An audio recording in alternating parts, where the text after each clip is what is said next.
Now for the EFDD group, Mr. Batten. Welcome, Mr. Morawiecki, and good morning to this debate on Europe. Now, in order to understand the future, we need to look a bit at the past. In 1949 onwards, there were two models in Europe.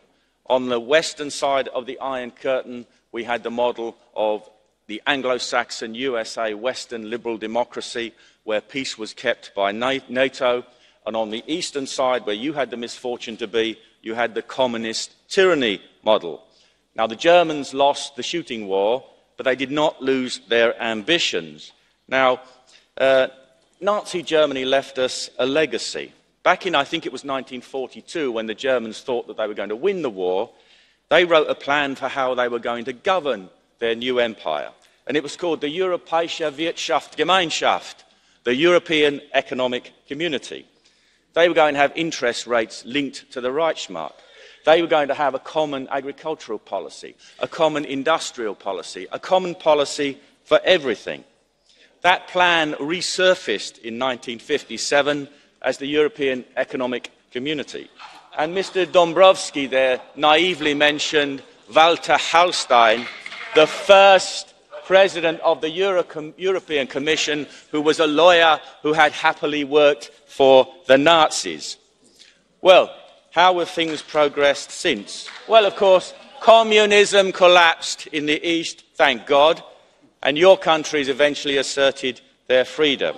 In the West, what happened? Well, the Europäische Wirtschaftsgemeinschaft progressed into a plan for a United States of Europe. Where is Europe heading? Well, there are two Europes. There's the Europe that's part of the European Union, and there's the Europe that isn't. Let's talk about all of it. Those parts of the European Union, where are they heading? They're heading towards a United States of Europe. We see increased integration in everything. We've heard about this defence community. I think that's called an army, isn't it, Mr. Verhofstadt, I believe, in other countries. We see full economic, political and financial governments being aspired to. The European Union now governs almost every aspect of the citizen's life. Mr. Morawiecki, you mentioned the freedom gene.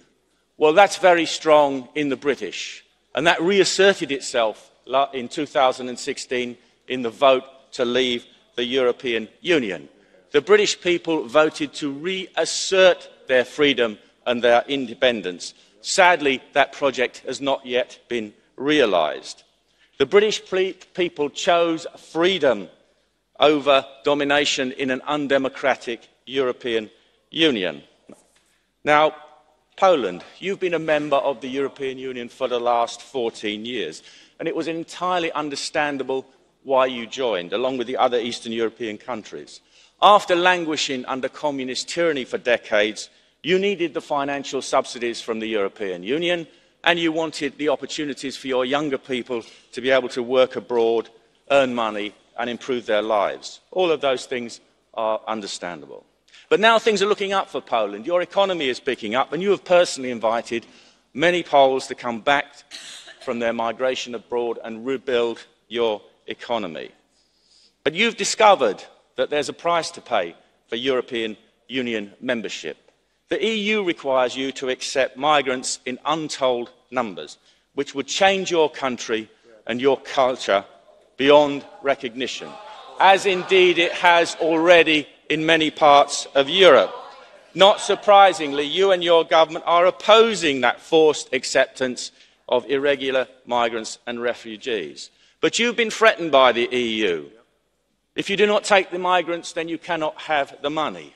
And you have found that when you have outside interference in your country from such as multi-billionaire George Soros, who seeks to interfere in your nation's life, as he does in mine, then the EU tells you you cannot oppose him.